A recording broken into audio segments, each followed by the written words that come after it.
మా తెలుగు తల్లికి మల్లె పూదండ, మా కన్న తల్లికి మంగళారతులు. మా తెలుగు తల్లికి మల్లె పూదండ, మా కన్న తల్లికి మంగళారతులు. అందరికీ నమస్కారం. నా పేరు శ్రీ వైష్ణవి కరి. యువ తెలుగు రేడియో శ్రోతలందరికీ మనబడి బాలానందం నుంచి స్వాగతం, సుస్వాగతం. ఈ మనబడి బాలానందం కార్యక్రమం ప్రతి నెల 3వ ఆదివారం ఉదయం 11 గంటల నుంచి 12 గంటల వరకు యువ తెలుగు రేడియో 104.9 FM ఐఫోన్ లేదా ఆండ్రాయిడ్లో ఫనేషా యాప్ ద్వారా మీరు వినవచ్చు. మనము కార్యక్రమం ప్రారంభించే ముందు నేను కొన్ని ముఖ్య విషయాలు పంచుకుంటాను. గత వారము హ్యూస్టన్లో జరిగిన 3వ ప్రపంచ తెలుగు సాహితీ సదస్సులో మన డాలస్లో మనబడి ద్వారా తెలుగు నేర్పుతున్న 5 గురువులకు మంగూరు ఫౌండేషన్ వారు ఘనంగా సత్కరించారు. 3 సంవత్సరాలుగా పైన డాలస్ నగరంలో పిల్లలకు తెలుగు నేర్పిస్తున్న వారు చేస్తున్న తెలుగు భాష సేవను గుర్తించి 3వ ప్రపంచ తెలుగు సాహితీ సదస్సు వేదిక మీద ఎందరో ప్రముఖుల మధ్య వీరు సత్కారం పొందారు. అందున ఈ 5 గురువులు మనబడి గురువుల కావడం మనందరికీ గర్వకారణం. ఈ 5 గురువులు ఎవరంటే శ్రీ రాయవరం భాస్కర్ గారు, శ్రీ సరిదే సుధీర్ గారు, శ్రీ రుద్రవర్జల విజయ గారు, శ్రీమతి అక్కల విజయలక్ష్మి గారు మరియు శ్రీమతి వేదాంతం గాయత్రి గారు. వీరందరికీ మనం కూడా మరొక్కసారి అభినందనలు తెలుసుకుందాము.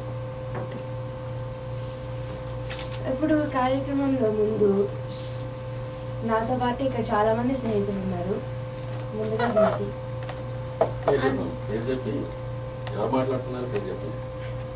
అందరికీ నమస్కారం. నా పేరు వినతి పోలం రాజు. మనబడి బాలానందాన్ని వింటున్న శ్రోతలందరికీ నా నమస్కారాలు. నాతో పాటు ఇక్కడ స్నేహిత్ సిద్ధార్థ్, కొత్తగా వచ్చిన వాళ్ళు ఉన్నారు. శశాంక్ సిద్ధార్థ్ కొత్తగా వచ్చిన వాళ్ళు ఉన్నారు. వాళ్ళు కూడా వాళ్ళ పేర్లు పరిచయం చేసుకుంటారు. శ్రోతలందరికీ నమస్కారం. నా పేరు శశాంక్ కోటరాజు. నేను మనబడి ఎర్వింగ్ ప్రాంతంలో ప్రకాశం చదువుతున్నాను. మా అమ్మగారి పేరు కళ్యాణి, మా నాన్నగారి పేరు సుధాకర్, మా గురువు గారి పేరు శారదా జొన్నలగడ్డ. నేను ఇవాళ ఉగాది గురించి మాట్లాడుతున్నాను. శ్రోతలందరికీ నమస్కారం. నా పేరు సిద్ధార్థ్ వట్టం రెడ్డి.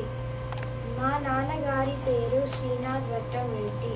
మా అమ్మగారి పేరు సురేఖ మార్చుపల్లి.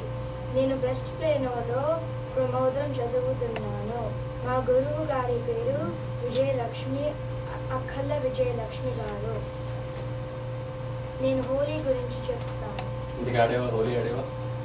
ఆడాను. నేను నిన్ననే హనుమాన్ టెంపుల్కి వెళ్ళి హోలీ ఆడాను.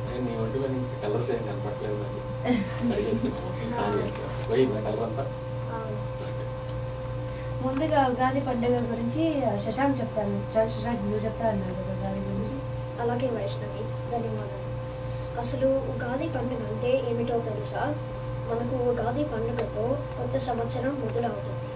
కాబట్టి శ్రోతలందరికీ ముందుగా నందననామ నూతన సంవత్సర శుభాకాంక్షలు. ఇంకా ఉగాది అంటే యుగ ఆది, అంటే యుగాలకు మొదటి రోజు అని. ఈ పండుగకు ఆ పేరు ఎలా వచ్చిందో చెబుతాను. పూర్వం సోమకాసురుడు అనే రాక్షసుడు ఉండేవాడు. ఒకసారి అతను బ్రహ్మ వద్ద నుంచి వేదాలను దొంగలించి సముద్రంలో దాక్కున్నాడు. అప్పుడు విష్ణుమూర్తి మత్స్యావతారం ధరించి ఆ రాక్షసుని సంహరించి వేదాలను తిరిగి బ్రహ్మకు ఇచ్చాడు. అప్పటి నుండి బ్రహ్మ సృష్టి మొదలు పెట్టడంతో మనకు యుగాలు మొదలు అయ్యాయి. ఇది చైత్ర శుద్ధ పాడ్యమి నాడు జరిగింది. అప్పటి నుండి కొత్త సంవత్సర ప్రారంభ సూచనగా మనము ప్రతి ఏటా ఆ రోజున ఉగాది పండుగ జరుపుకుంటాం. ఈ పండుగకు ఒక ప్రత్యేకత ఉంది. అన్ని పండుగల లాగానే పొద్దున్న తల స్నానం చేసి కొత్త బట్టలు వేసుకోవడమే కాకుండా వేప పూత మామిడి మొక్కలతో షడ్రుచులు కలిపి చేసిన ఉగాది పచ్చడి తింటాము. షడ్రుచులు అంటే 6 రుచులు.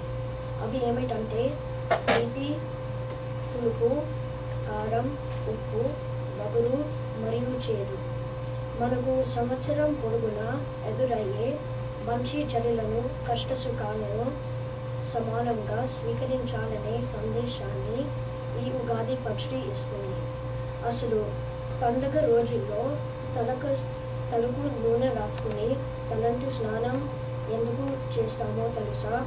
పర్వదినాల నాడు తైలంలో లక్ష్మీదేవి, నీటిలో గంగాదేవి నివాసం ఉంటారట. అందుకని ఆ రోజుల్లో అలా స్నానం చేస్తే లక్ష్మీ గంగా మాతల అనుగ్రహం పొందుతామని పెద్దలు చెప్తారు. ఉగాది రోజున చేసే ముఖ్యమైన పనులలో ఇంకొకటి పంచాంగ శ్రవణం. కొత్త సంవత్సరంలో రాశి ఫలాలు, గ్రహస్థితులు ఎలా ఉన్నాయో దీని ద్వారా తెలుసుకుంటాం. పంచాంగం అంటే తెలుగు క్యాలెండర్.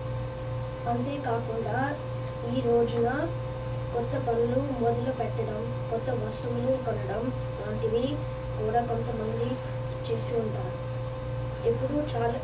ఇప్పటికే చాలాసేపు మాట్లాడాను. ఉగాది గురించి నా ఉపన్యాసం ముగించే ముందు మరొక మాట. ఈ పండుగను మన తెలుగు వారమే కాకుండా మరికొన్ని పొరుగు రాష్ట్రాలు వారు కూడా జరుపుకుంటారు. మనము చాంద్రమానాన్ని అనుసరించి ఈ పండుగను చేసుకుంటే మరి మిగతా రాష్ట్రాల్లో సౌరమానాన్ని అనుసరించి జరుపుకుంటారు. అదండి మన ఉగాది పండుగ చరిత్ర. తప్పులేమైనా మాట్లాడితే మన్నించండి.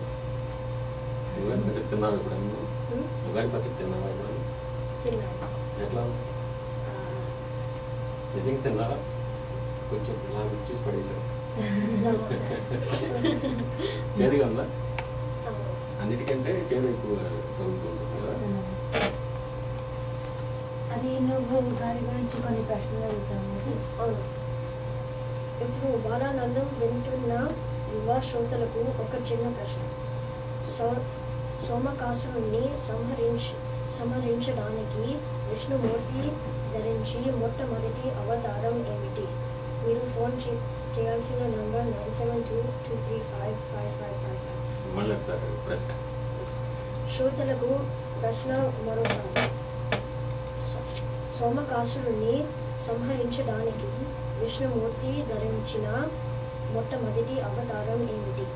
సోమకాసురుణ్ణి సంహరించడానికి విష్ణుమూర్తి ధరించిన మొట్టమొదటి అవతారం ఏది? ఇది శశంకరి ప్రశ్న. శ్రోతలు 9722355555కి కాల్ చేయొచ్చు. పిల్లలు కాల్ చేయాలి. పెద్దలు ఆన్సర్ చెప్పొచ్చు కానీ పిల్లలు ఫోన్ చేయాలి. సరే, ఓకే. నెక్స్ట్ ఏంటి? సిద్ధార్థ ఏం చెప్తున్నాడు? సరే, మనం ఆ ప్రశ్నకి ఎవరో ఒకరు సమాధానం చెప్తుంటారు. తర్వాత తీసుకుంటాం మధ్యలో చెప్తుంటే నువ్వు హోలీ గురించి చెప్తావు. సిద్ధార్థ్, నువ్వు హోలీ ఆడావని చెప్పావు కదా, ఇప్పుడు నువ్వు హోలీ గురించి చెప్తావా? సరే. మన హిందూ పండుగలలో ఒక రంగుల పండుగ ఉంది. అది ఈ నెలలోనే అందరము ఆడుతూ పాడుతూ రంగులలో నిండిపోతూ రంగు నీళ్ళలో తడిచిపోతూ జరుపుకుంటాము. ఈ పండుగని చిన్న పెద్ద ఆడ మగ తేడా లేకుండా అందరూ సందడిగా జరుపుకున్నారని అనుకుంటున్నాను.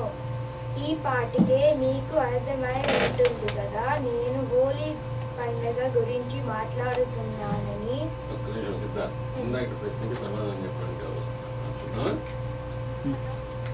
మనబడి బాలానందం. మీ పేరేంటి? ప్రహర్షిత. ఓకే, ఇది తెలుసా ప్రశ్నకి సమాధానం?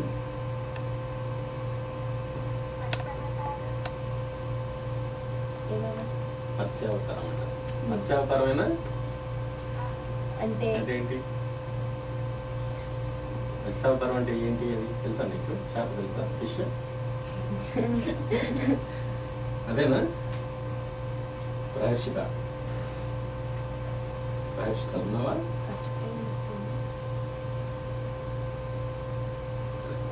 మత్స్యావతారం చెప్పారు. శ్రోతలు వింటూ ఉండండి సరైన సమాజం తర్వాత.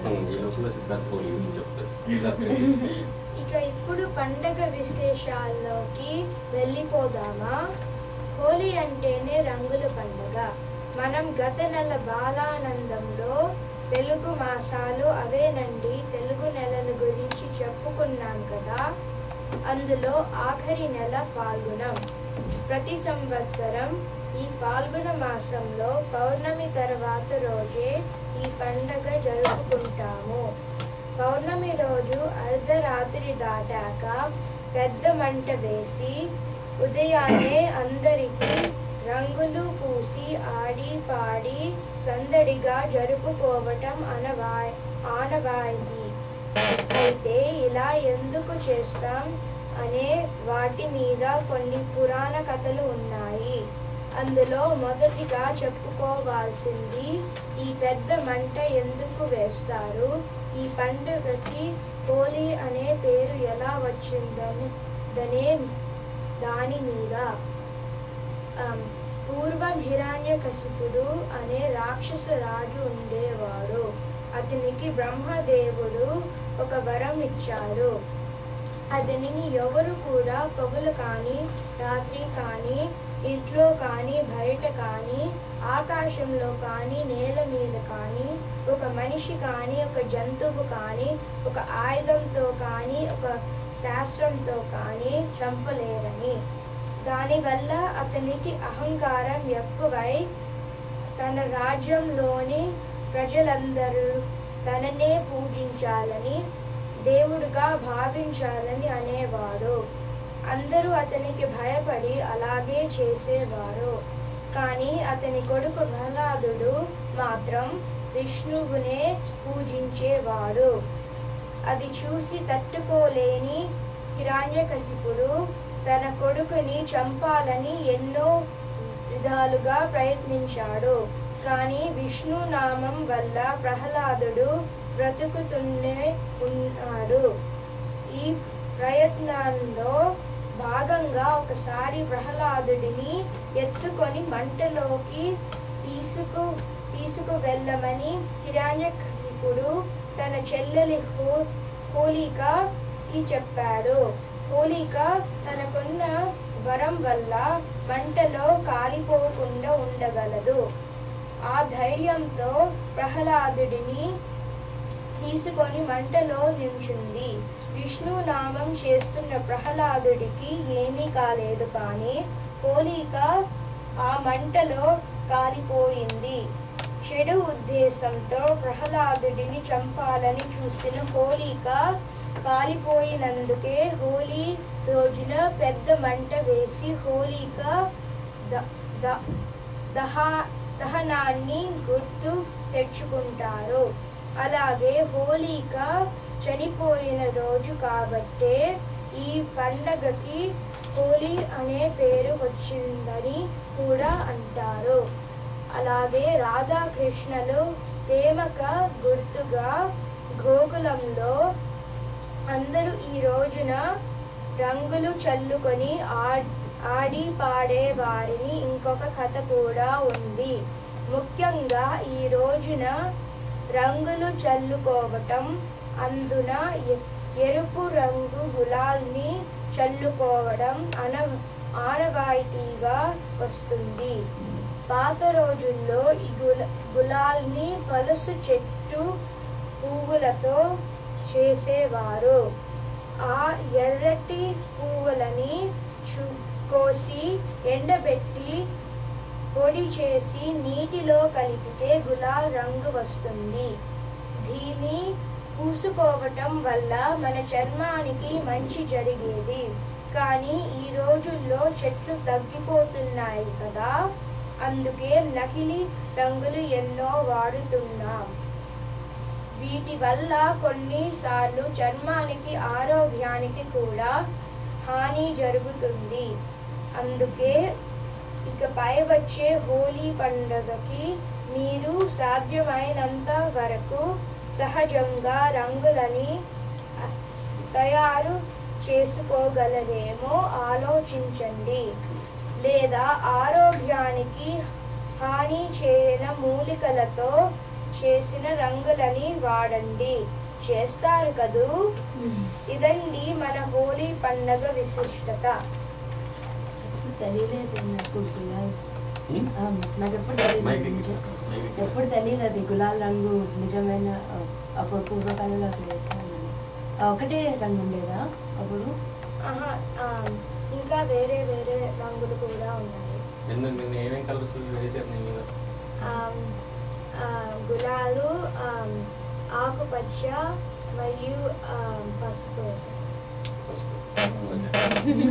నీళ్ళు వేసారా? కలర్స్ వేసారా? నీళ్ళతో కలిపేసారా పూర్తిగా? బాగా చెప్పావు సిద్ధార్థ్. ఇప్పుడు మనం చెప్పుకున్న ప్రశ్న శ్రోతలు జవాబు చెప్పారు. ఇప్పుడు శశాంక్ ఇంకెవరు వస్తున్నారు? మనబడి బాలానంద, మీ పేరేంటి? అయితే శశాంక్ నువ్వు సరైన జవాబు చెప్తావా? అలాగే వినతి. ఫోన్ చేసిన శ్రోతలందరికీ ధన్యవాదాలు. నేను అడిగిన ప్రశ్నకు సరైన సమాధానం వినండి.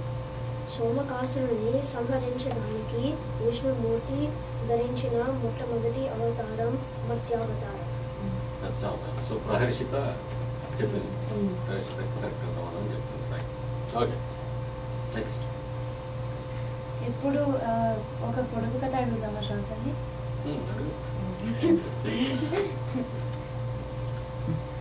తెల్లటి పొలంలో నల్లటి విత్తనాలు, చేతితో చల్లడం, నోటితో ఏరుకో. తెల్లని పొలంలో నల్లటి విత్తనాలు, చేతితో ఏరడం, నోటితో ఏరడం. చల్లడం, నోటితో ఏరడం. ఈ కథకి సమాధానం తెలిసిన వాళ్ళు, ప్రయత్నం చేయాలనుకున్న వాళ్ళు మీరు ఫోన్ చేయాల్సిన నంబర్ 9722355555. తెల్లటి పొలంలో నల్లటి విత్తనాలు, చేతితో చల్లడం, నోటితో ఏరడం. అదేంటి?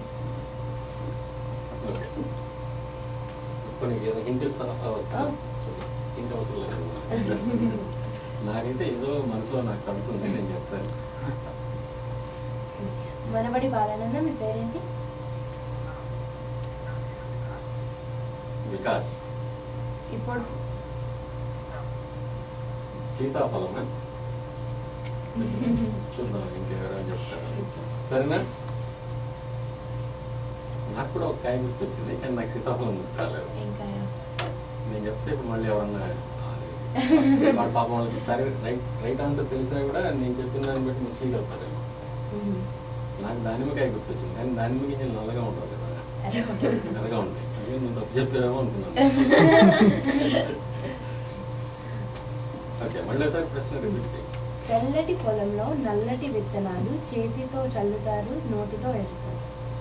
నేను చాలా చెప్పేశాను. అందరూ అది ఏదో కాయ పండగ ఉంటుందని అనుకుంటారు. చూద్దాం నేను. ఇంకో పొడుపు కథ లేవు, కానీ ఇంకో ప్రశ్న ఉంది. ముందు నుంచి వెనక్కి చదివిన, వెనక్కి నుంచి ముందుకు చదివిన కొన్ని పదాలు ఒకటే ఉంటాయి, కాలిండ్రోమ్ ఉంటుంది. సో దీనికి ఒక శ్రోతలు ఫోన్ చేసి ఒక ఉదాహరణ చెప్పాలి, ఒక పదం, ఇలాంటి ఒక పదం చెప్పాలి. ఓకే, తెలుగులో ఒక పాలిండ్రోమ్ చెప్పాలి.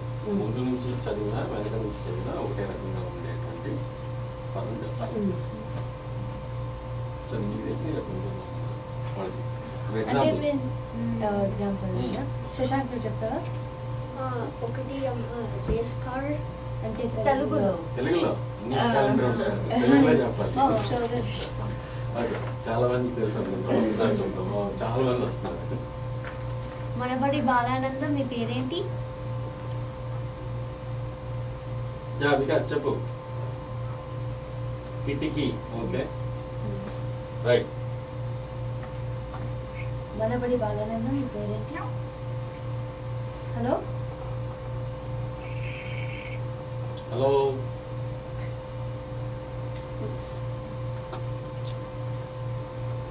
లో మనబడి బాలానందం. ఎవరు మాట్లాడుతున్నారు? నిధి. ఓకే, వచ్చా నీకు? చెప్పండి. వికట కవి, కిటికీ, టమాటా 3 చెప్పావా? ఓకే, థ్యాంక్స్ నిధి. బాయ్. మనబడి బాలానందం మీ పేరేంటి?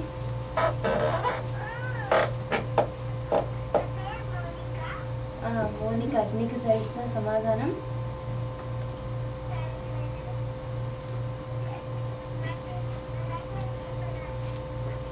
ఓకే, సరే కానీ నీ పేరు ఇందాక ఏంటంటే అంటున్నావు ఏంటి? నీ పేరు మోనికే కదా?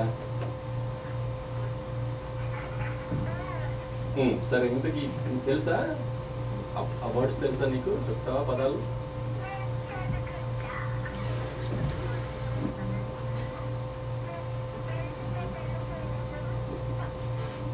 ఇందాక చెప్తున్నా, పొడుపు కథ చెప్తున్నావా? ఓకే ఓకే ఓకే, సరే, థ్యాంక్స్ మోనిక. మనబడి బాలానందం మీ పేరేంటి? మనబడి బాలానందం మీ పేరేంటి? శ్రీకృతి. ఓకే, శ్రీకృతి, మీకు జవాబు తెలుసా? ఏంటి? పులుపు. Very good. ఒకటే తెలుసా, ఇంకేమైనా తెలుసా నీకు?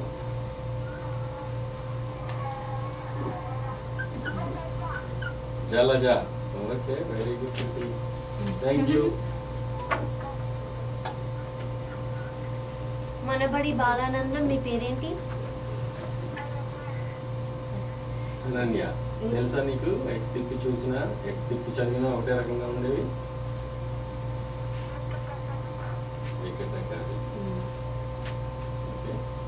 ఇంకా మీ నాన్న చెప్తుంటే నేను విన్నాను. నీ కిటికీ కూడా చెప్పారు కదా? చెప్పారా నీకు కిటికీ కూడా?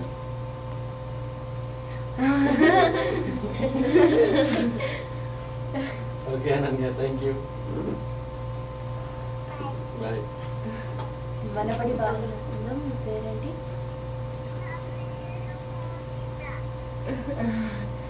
పూజిత, నీకు తెలుసా అమ్మ సమాధానం ఏంటి?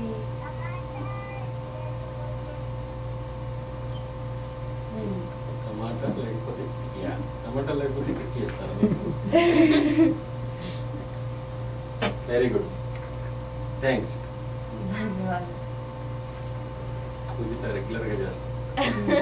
మీ రేడియో వాళ్ళని తగ్గించండి. మనబడి బాలానందం మీ పేరేంటి? ఈ ఫోన్ లైన్ కూడా కట్టేది. సరే, ఎవరెవరు ఏమేమి చెప్పారు? టమాటా, కిటికీ పూజిత చెప్పింది. అనన్య చెప్పారు. పులుపు, జలజ ఎవరు చెప్పారు? శ్రీకృతి. వికట కవి, కిటికీ, టమాటా ఈ 3 ఎవరు చెప్పారు? నిధి చెప్పారు. రైట్. కిటికీ ఇంకొకరు చెప్పారు. ఇంకెవరు ఫోన్ చేస్తారు? మనబడి బాలానందం మీ పేరేంటి? కట్టండి. సరే, ఈరోజు వచ్చినటువంటి తెలుగు టాలెంట్ కిటికీ, వికట కవి, టమాటా, పులుపు, జలజ ఎటువైపు నుండి చదివిన ఇంకొన్ని ఉదాహరణలు ఉన్నాయి నా దగ్గర. గంగా, వికట కవి, మడమ, ముత్యము, పాలు తెలుప అంటే ఒక ప్రశ్న, పాలు తెలుప, ఇంకా కునుకు, పాలు నలుప, మరి పాలు తెలుప, పాలు నలుప, కిటికీ, పులుపు, కందకం.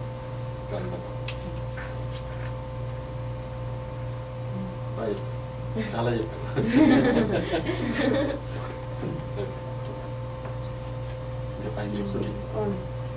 ఇప్పుడు ఈ 5 నిమిషాల్లో మనం నిన్న జరుపుకున్న సెయింట్ ప్యాట్రిక్స్ ఉత్సవం గురించి మొదటి అంటే మా స్నేహితులు కొందరు మనకి ఇచ్చారు, నేను ఆకుపచ్చ నన్ను వేసుకోలేదని అంతగా.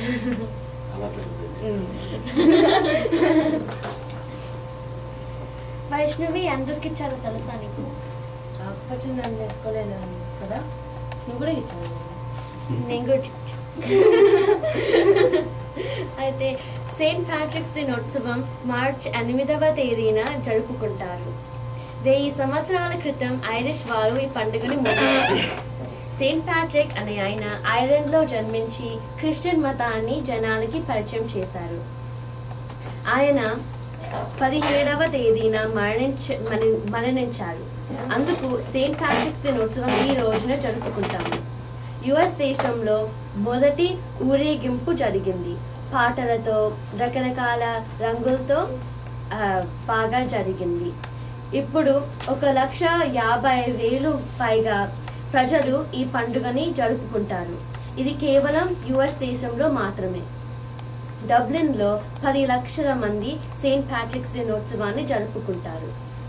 యుఎస్ దేశంలో కాకుండా Canada, Russia, Japan, Singapore, Russia దేశాలలో కూడా జరుపుకుంటారు. ఈ రోజు నుంచి సెయింట్ ప్యాట్రిక్స్ రోజున ఆకుపచ్చని రంగు వేసుకోవటం ఆనవాయితీగా వస్తుంది. అది నువ్వు ఆకుపచ్చని రంగు వేసుకోవడం ఆనవాయితీగా వస్తుందన్నావు. దీని ముందు పూర్వకాలంలో ఆకుపచ్చని రంగు కాదు ఆ రంగు తెలుసు కదా, ఏ రంగు తెలుసా? తెలుసు. సెయింట్ ప్యాట్రిక్స్ దినోత్సవం మొదలయ్యేటప్పుడు ఒక రంగు వేసుకుంటే అదృష్టంగా భావించారు. అది కాలంతో మనకు తెలిసిన ఆకుపచ్చని రంగుగా మారింది. శ్రోతలకు ఎవరైనా మొదటి రంగు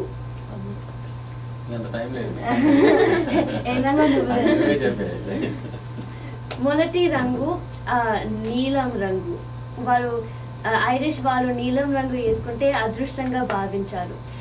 అది కాలంతో మన ఆకుపచ్చని రంగుగా మారింది. అది ముందు మనము పొడుపు కథ చెప్పిన దానికి సమాధానం చెప్పలేదు. దాన్ని పొడుపు కథ మళ్ళీ తెల్లటి పొలంలో నల్లటి విత్తనాలు చేతితో చల్లడము నోటితో ఎరగడం, దానికి సమాధానం పుస్తకం. అరే నేను సీతాఫలం కాదు, వికాస్ కూడా సీతాఫలం అని చెప్పాడు కదా. అంతే అంతే కరెక్టే. చేతితో చల్లడం ఏమి ఉండదు కదా. చేతితో చల్లడం నేను సీతాఫలం దానిమ్మకాయ అనుకుంటూ ఉన్నాను దాని నుంచి. సరే దానిమ్మకాయ అంటే దానిమ్మ పండు గింజలు ఉంటాయి. మౌనిక కరెక్ట్ చెప్పింది. అయితే మధ్యలో మౌనిక చదువుకోవడం అని చెప్పింది. ఓకే, ఈరోజు ఈ కార్యక్రమానికి వచ్చినందుకు మీకు మిమ్మల్ని కార్యక్రమానికి సిద్ధం చేసినటువంటి మీ గురువుకి ఈ అవకాశం మీకు యువతల రేడియోకి అవకాశం ఇచ్చినందుకు ధన్యవాదాలు అందరికీ. ఇంకా శ్రోతలు విన్నందుకు ధన్యవాదాలు. జై తెలుగు తల్లి, జై తెలుగు